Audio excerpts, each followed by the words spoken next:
नमस्कार, मी ज्ञानदा कदम. आपण पाहताय न्यूज 18 लोकमत. बुलेटिनची सुरुवात आपण धनंजय मुंडेंच्या राजीनाम्याच्या बातमीने करतोय. राज्याचे अन्न आणि नागरी पुरवठा मंत्री धनंजय मुंडेंनी आज आपल्या मंत्रिपदाचा राजीनामा दिलाय. मंत्रिपदाचा राजीनामा दिल्यावरती पहिल्यांदाच धनंजय मुंडेंनी अजित पवारांच्या बैठकीमध्ये सहभाग घेतला. धनंजय मुंडेंनी मंत्रिपदाचा दिलेला राजीनामा आणि विरोधकांकडून कृषी मंत्री माणिकराव कोकाटेंच्या राजीनाम्याची होणारी मागणी या पार्श्वभूमीवर अजित पवारांनी राष्ट्रवादी काँग्रेसचे नेते आणि मंत्री यांची बैठक बोलावली. या बैठकीला धनंजय मुंडेंसोबत माणिकराव कोकाटे सुद्धा हजर आहेत. राष्ट्रवादी काँग्रेसचे जवळपास सर्वच नेते आणि मंत्री या बैठकीला हजर असल्याचे चित्र आहे. पण या बैठकीकडे ज्येष्ठ नेते छगन भुजबळांनी मात्र पाठ फिरवली. छगन भुजबळांच्या अनुपस्थितीचं कारण गुलदस्त्यात आहे.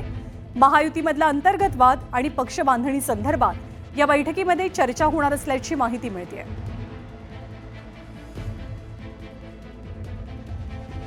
त्यामुळे अजित पवारांनी एक महत्त्वाची बैठक बोलावलेली आहे. या बैठकीला आजच राजीनामा सादर केलेले धनंजय मुंडे सुद्धा उपस्थित आहेत आणि ज्या माणिकराव कोकाटेंच्या राजीनाम्याची मागणी विरोधक लावून धरतात ते माणिकराव कोकाटे सुद्धा हजर आहेत.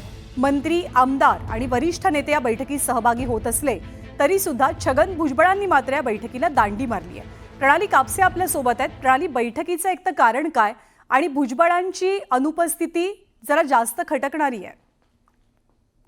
खरं तर आपण बघितलं तर ही बैठक गेल्या आठवड्यातच होणं अपेक्षित होतं. जिल्हा अध्यक्ष जे आहेत राष्ट्रवादीचे त्या सगळ्या जिल्हाध्यक्षांची, मंत्र्यांची आणि प्रमुख नेत्यांची ही बैठक बोलवण्यात आलेली आहे.